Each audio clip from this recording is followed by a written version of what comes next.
예수님께서 12살이 되셨습니다. 이스라엘에서는 12살이 되면 이제 성년으로 인정해 줍니다. 따로 성년식을 했다는 기록은 성경에 나와 있지는 않습니다만은 성년이 되면, 만 12살이 되면 성년이 돼서 크게 달라지는 게 하나 있습니다. 뭐냐 하면 하나님의 성전 예배에 참여할 자격과 의무가 주어집니다. 하나님 성전 예배에 당당하게 한 구성원으로서 참여할 수 있게 되는 거예요. 뿐만 아니라 그것은 의무예요. 그래서 1년에 3차례 이상 주요 절기 때는 반드시 하나님의 성전에 가서 예배를 드려야 됩니다. 그 당시에는 멀리 살았고 성전은 한 곳만 있었기 때문에 1년에 3번으로 줄여준 것입니다만은 지금이라면 우리 늘 매주 나올 수 있으니까 매주 하나님께 나와서 예배해야 하는 거죠. 자, 그런데 성전에 와서 예배를 드렸습니다. 6월절이었습니다.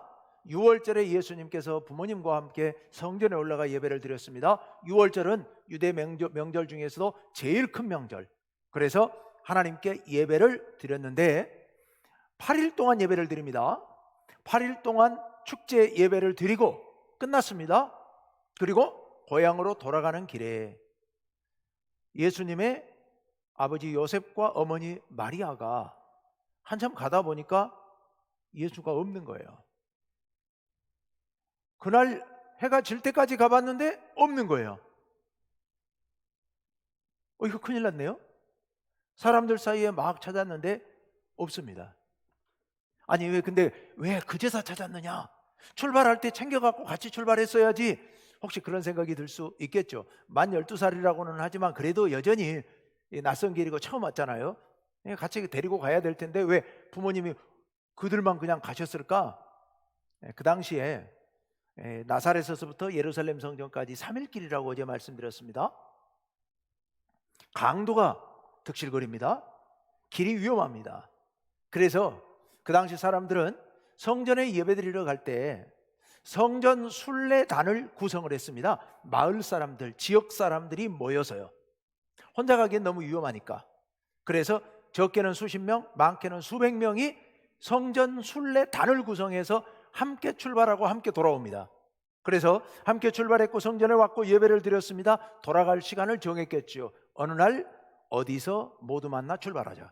그래서 다 같이 모여서 출발합니다. 수백 명이 함께 모였기 때문에 예수님의 부모들은 예수도 당연히 여기 온 줄로 생각을 한 겁니다. 함께 있는 줄로 생각을 한 겁니다. 친구들과 함께 어디 있겠지라고 생각을 한 거죠. 그런데 가다 생각해 보니까 보이지를 않는 거예요. 함께 갈 만한 친구들을 찾아서 물어봤는데 모른다는 거예요. 이거 어찌 된 거지? 하고 행렬이 이제 수백 명이 가니까 길게 늘어지다 보니까 혹시 저 앞에 있나 하면서 계속 앞질러 쫓아가면서 저녁 때까지 찾아봤는데 못 만난 겁니다. 없는 거죠. 이거 어떡합니까? 찾아야죠. 그래서 이번에는 거꾸로 다시 되돌아서 예루살렘 성전을 향해서 또 올라가기 시작합니다. 하루 종일 걸어 내려온 길을 또 하루 걸려서 올라갔으니까 이제 예루살렘 성전에 도착했을 때는 3일째가 되었습니다. 3일째 되는 날 성전에까지 가서 찾아봤더니 바로 그 성전에 있는 겁니다. 누구와 함께요? 율법 교사들과 즉 서기관들과 함께 모여 그들이 하나님 말씀 갖고 토론을 벌이고 있는데 그 자리에 예수가 앉아서 함께 듣고 또 토론하고 그렇게 앉아 있는 겁니다. 그것을 보고 너무 반갑고 또 놀래고 해서 마리아가 예수님께 이야기합니다. 어찌 이렇게 했느냐? 어찌 네가 네 아버지와 내게 이렇게 했느냐? 라고 책망하듯 묻습니다.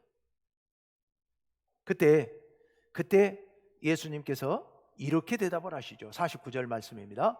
다 함께요. 시작. 예수께서 이르시되 어찌하여 나를 찾으셨나이까? 내가 내 아버지 집에 있어야 될 줄을 알지 못하셨나이까? 하시니. 예수님의 대답입니다. 근데 대답이 좀 이상하죠. 당연히 찾지. 너 어찌하여 나를 찾으셨나이까? 뭐 이렇게 대답을 한다? 좀 어찌 이상합니다. 그러면서 내가 내 아버지 집에 있어야 될 줄을 알지 못하셨나이까? 이렇게 되묻습니다. 여기서 내 아버지 집이 어디겠습니까? 성전을 얘기하고 있는 거죠. 그러니까 이 대답은 번역이 지금 이렇게 돼 있어서 좀 이상합니다만은 이런 대답입니다. 아니, 내가 보이지 않으면 내가 갈 데가 어디 있겠습니까? 성전 말고 어디 뭐 갈 데 또 있겠습니까? 그런데 뭐 뭘 그렇게 애써 찾으셨어요? 그냥 여기 와보셨으면 됐지. 이런 말씀이에요. 이런 말씀. 자, 그러니까 내가 간다면 예루살렘에 와서 아는 데도 없고 갈 데도 없는데 없어졌으면 성전에 있는 게 당연한 거지. 뭘 그렇게 애타게 찾으셨습니까? 라는 그런 질문이었고, 그런 말씀이었고, 자, 그런 의미로 받아들였어야 되는데, 그런데 꼭 그런 대답만은 아니었을 수도 있습니다. 왜냐하면 바로 다음 절 50절 말씀을 한번 볼까요? 함께 시작. 그 부모가 그가 하신 말씀을 깨닫지 못하더라. 아멘. 그 부모가 이 예수님의 말씀의 의미를 깨닫지 못했다라고 기록하고 있습니다. 아까 제가 풀어서 말씀드린 것처럼, 아니 제가 뭐 갈 데가 어디 있다고, 없으면 성전에 있는 줄 아시지 뭘 그렇게 찾으셨나요? 라는 질문이었다면, 라는 말씀이었다면 부모가 그것을 깨닫지 못했을 리가 없잖아요. 그 의미를.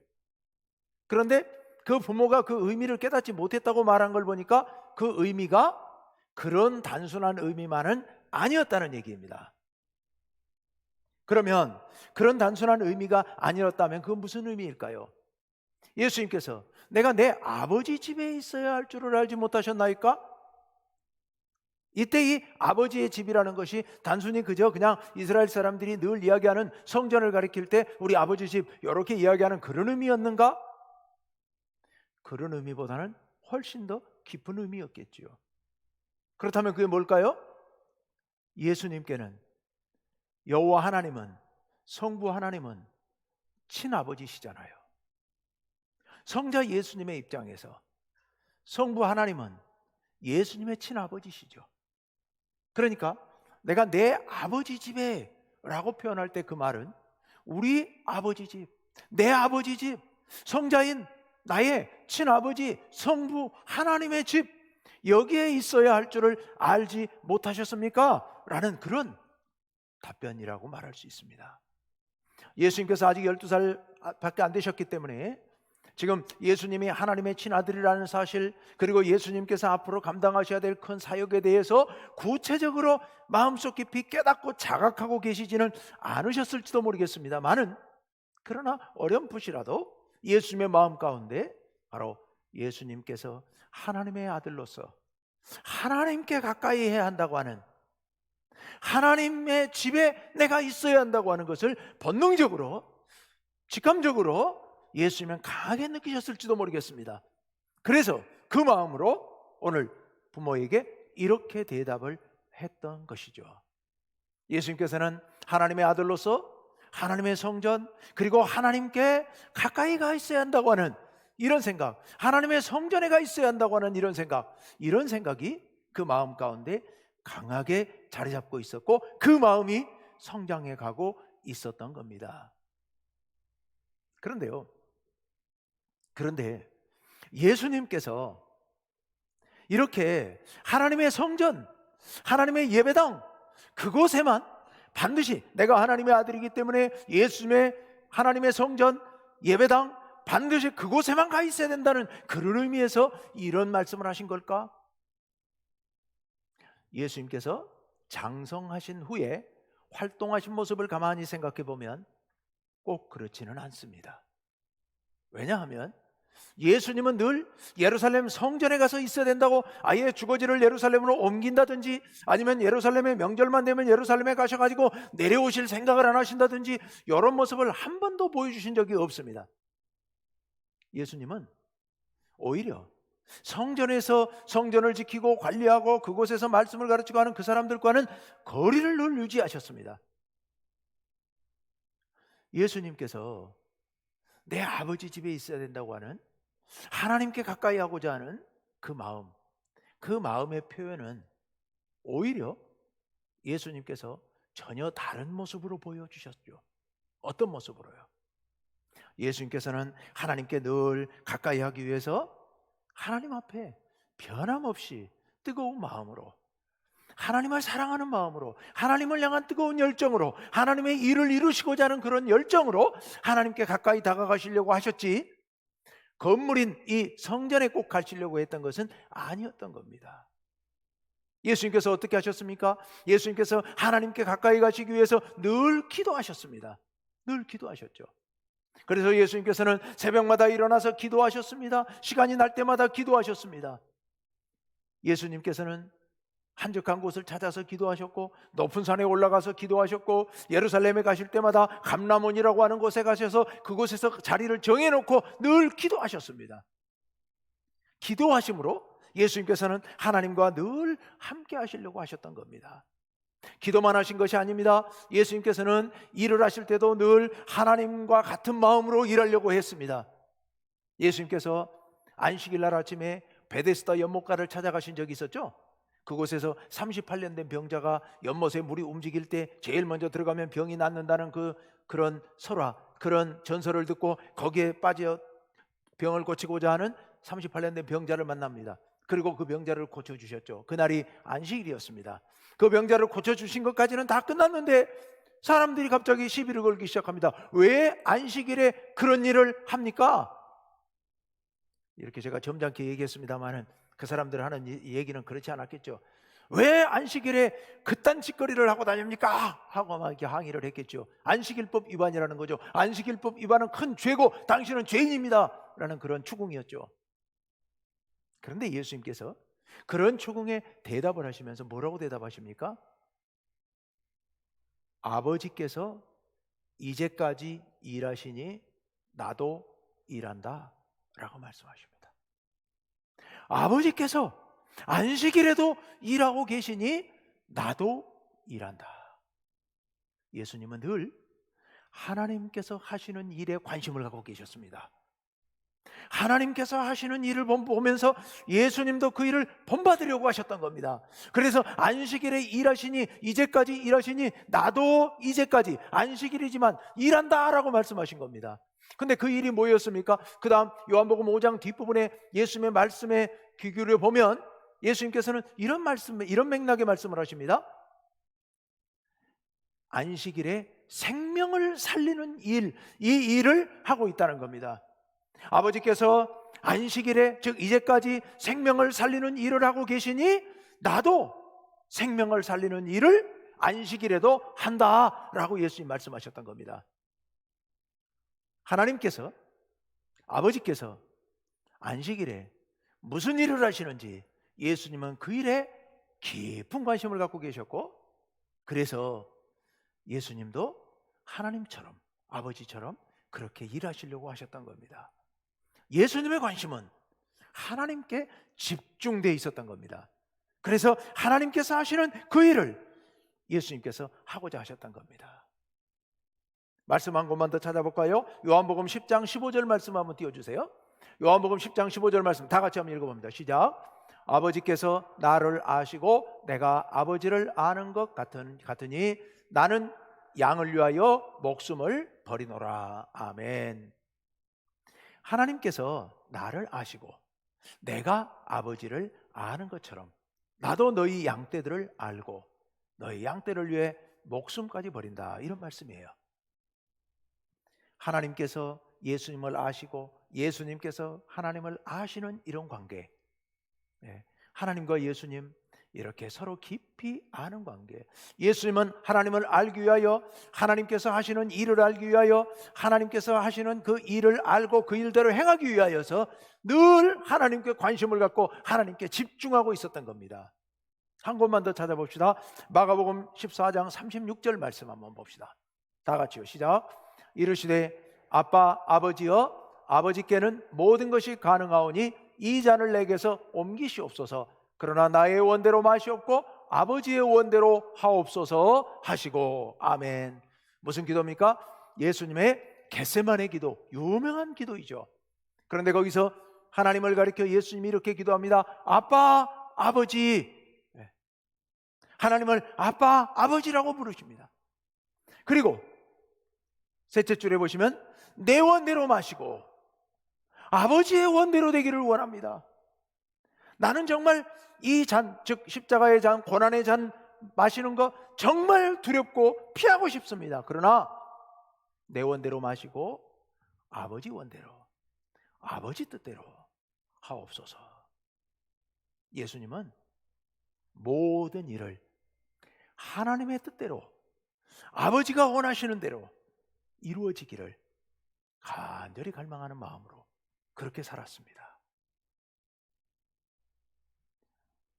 예수님께서 부모에게 내가 내 아버지 집에 있어야 할 줄을 알지 못하셨나이까라는 이 말씀은 바로 이렇게 예수님께서 하나님께 가까이 가려고 하는 마음, 하나님의 일을 하고자 하는 마음, 하나님께 간절히 기도하고자 하는 마음, 하나님을 알고 하나님의 원대로 이루어지기를 간절히 갈망하는 마음, 이런 간절한 마음을 갖고 하나님의 집에, 하나님께 더 가까이 나아가고 싶어 하셨던 겁니다.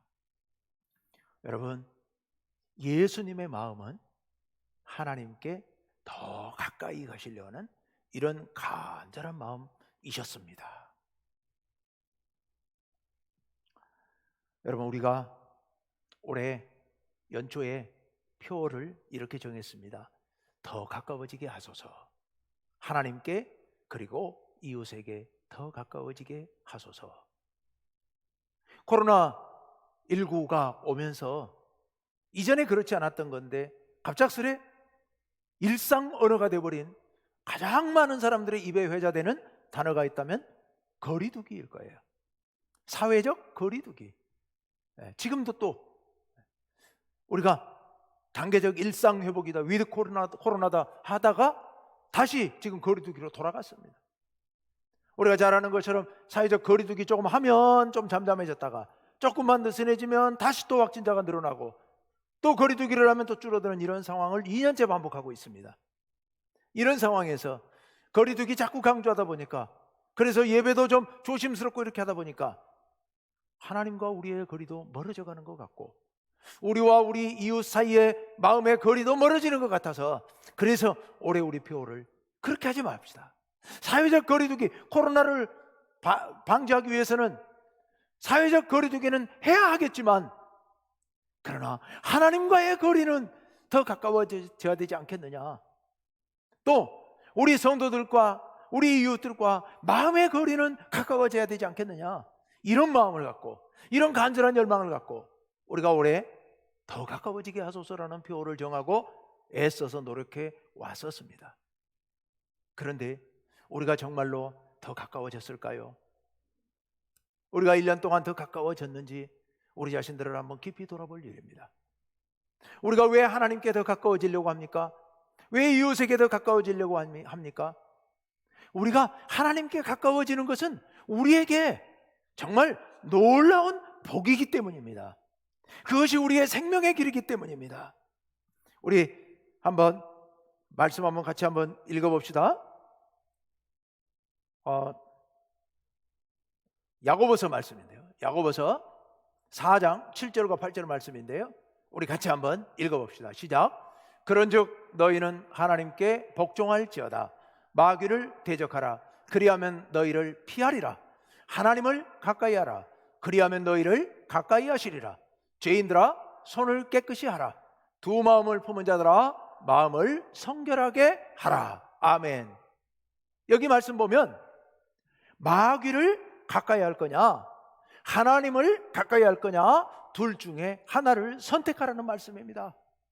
마귀를 가까이 하면 마귀가 우리를 가까이 할 것이고, 하나님을 가까이 하면 하나님께서 우리에게 가까이 할 것입니다. 그래서 우리는 마귀가 우리를 가까이 하는 이런 문제를, 이런 일을 만들지 않기 위해서 7절 하반절에 마귀를 대적해야 됩니다. 반대로 하나님께서 우리와 가까이 하시고 우리에게 복을 주시기를 바란다면 우리는 하나님을 가까이 해야 될 줄로 믿습니다. 둘 다 가까이 할 수는 없죠. 둘 다 가까이 하는 게 넷째 줄에 있는 두 마음을 품은 자들입니다. 우리가 하나님을 가까이 하는 마음을 품을 때 하나님께서 우리에게 가까이 해주시는 이 놀라운 복을 우리가 누리게 될 줄로 믿습니다. 시편 말씀 봅시다. 시편 73편 23절에서부터 22절부터 28절 말씀인데요, 우리 같이 한번 22절부터 25절 말씀 먼저 한번 읽어 봅시다. 시작. 내가 이같이 우매무지함으로 주 앞에 짐승이오나 내가 항상 주와 함께하니 주께서 내 오른손을 붙드셨나이다. 주의 교훈으로 나를 인도하시고 후에는 영광으로 나를 영접하시리니 하늘에서는 주 외에 누가 내게 있으리요 땅에서는 주밖에 내가 사모할이 없나이다. 아멘. 뒤에 27, 8절은 이따 보기로 하고 6, 7, 8은 이따 보기로 하고요. 내가 이렇게 짐승처럼 우매무지하지만 그러나 내가 항상 주와 함께합니다. 내가 주와 함께 했더니 어떻게 해요?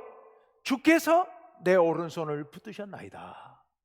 여러분, 하나님께서 우리의 오른손을 붙들어 주시는 이 놀라운 복을 누리시기를 원합니다. 하나님께서 우리의 오른손을 붙들어 주신다는 얘기는 우리를 위험에서 보호해 주시고 우리의 걸음을 인도해 주신다는 의미입니다. 하나님께서 우리를 보호해 주시고 우리를 인도해 주신다면 세상에 그것보다 더 마음 든든한 일은 없을 겁니다. 여러분 평생에 그런 복을 누리시기를 간절히 바랍니다. 이 시인은 그래서 하나님께 가까이 하는 자기 마음을 이렇게 표현하고 있죠. 25절 말씀, 제가 평생토록 정말 사랑하고 좋아하는 말씀인데요. 25절 말씀 우리 같이 고백하는 마음으로 다시 한번 읽어볼까요? 시작. 하늘에서는 주 외에 누가 내게 있으리요 땅에서는 주밖에 내가 사모할이 없나이다. 여러분의 고백이 되시기를 간절히 바랍니다. 26절부터 28절 말씀 보여주십시오. 다 같이요. 시작. 내 육체와 마음은 쇠약하나 하나님은 내 마음의 반석이시오 영원한 분깃이시라. 무릇 주를 멀리하는 자는 망하리니 음녀같이 주를 떠난 자를 주께서 다 멸하셨나이다. 하나님께 가까이함이 내게 복이라. 내가 주 여호와를 나의 피난처로 삼아 주의 모든 행적을 전파하리이다. 아멘. 여러분, 우리의 육체와 마음은 쇠약해집니다. 그렇죠? 한 살 한 살 나이 들어가면서 쇠약해지는 것을 느끼시나요? 그러나 우리 육체는 쇠약해지더라도 하나님께서는 우리의 반석이 되시고 영원한 우리의 복인 줄로 믿습니다. 주를 멀리 떠난 자는, 주를 멀리하는 자는 어떻게 된다고요? 망한다고 말씀하고 있습니다. 음녀같이 주를 떠난 자는 주께서 어떻게 해요? 다 멸하셨나이다. 멸하셨나이다. 하나님을 멀리하고 하나님을 떠나지 마시기를 간절히 바랍니다.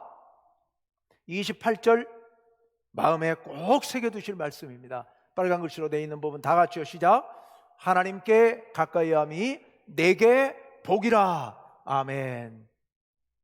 여기 복, 행복, 최고의 복입니다. 우리가 세상에서 누릴 최고의 복, 이 복은 어떨 때 임한다고요? 하나님께 가까이 하는 자에게 임합니다. 우리 성도님들 모두 하나님께 가까이 하는 놀라운 복을, 그래서 하나님께서 여러분에게 가까이 하시고 하나님께서 여러분에게 풍성한 복을 주시는 이런 축복을 누리시기를 간절히 바랍니다. 올 한 해 동안 이 표를 가지고 우리가 쭉 지나왔는데 어떠세요? 하나님께 더 가까워지셨나요? 이게 느낌이 잘 안 오죠? 예. 이게 가까워지는 게요, 느낌이 잘 안 옵니다. 하나님은 태양 같은 분이시죠. 우리가 하나님께 태양을 향해서 몇 발짝 걸어갔다고 해서 태양이 확실히 가까워졌다라고 느끼기는 어렵거든요. 우리의 믿음이 하나님께 가까이 가는 게 피부로 그렇게 느껴지지는 않습니다. 어제 오늘 내일 날마다 키가 자라는 우리 사춘기 청소년들이 날마다 키가 자란다는 것을 느끼지는 못하거든요. 1년 지난 뒤에 재보면 많이 자랐네 하지만 그렇지는 못하거든요. 그것처럼 우리의 믿음이 자라는 게 눈에 띄지는 않습니다. 문제는 믿음이 퇴보하는 것도 잘 못 느껴집니다. 느끼지를 못할 수 있어요. 그러나 분명합니다. 우리의 믿음은 가만히 멈춰 있지 않습니다.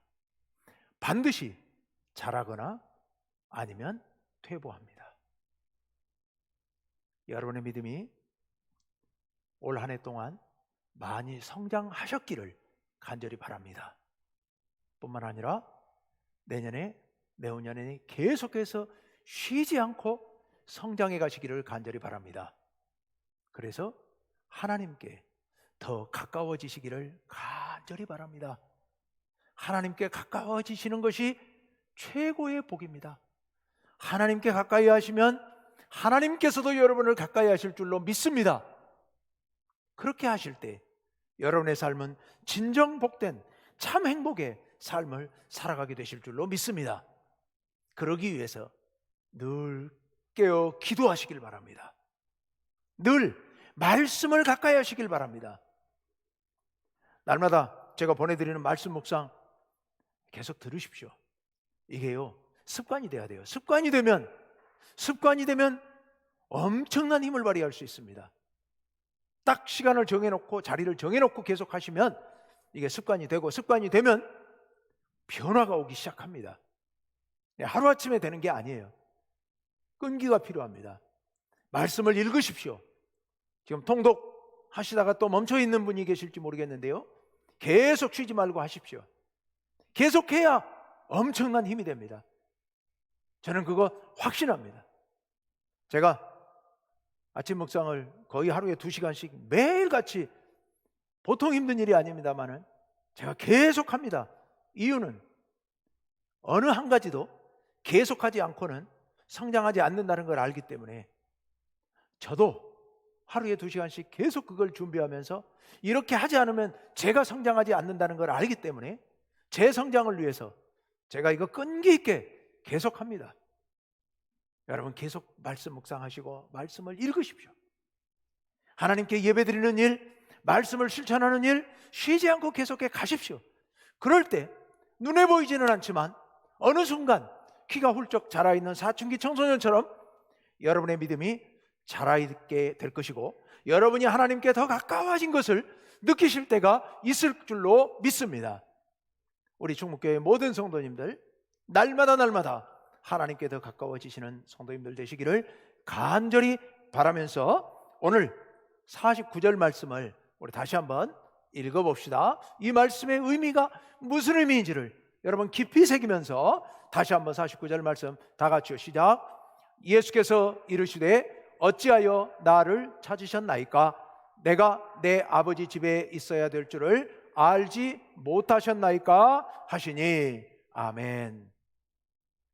아까 어린이 설교에서 읽어드렸던 예수님, 지혜와 키가 자라며 하나님과 사람에게 더 사랑스러워 가시더라는 말씀처럼 여러분 모두 날마다 더 사랑스러워 가시는 여러분 되시기를 간절히 바랍니다. 기도합시다.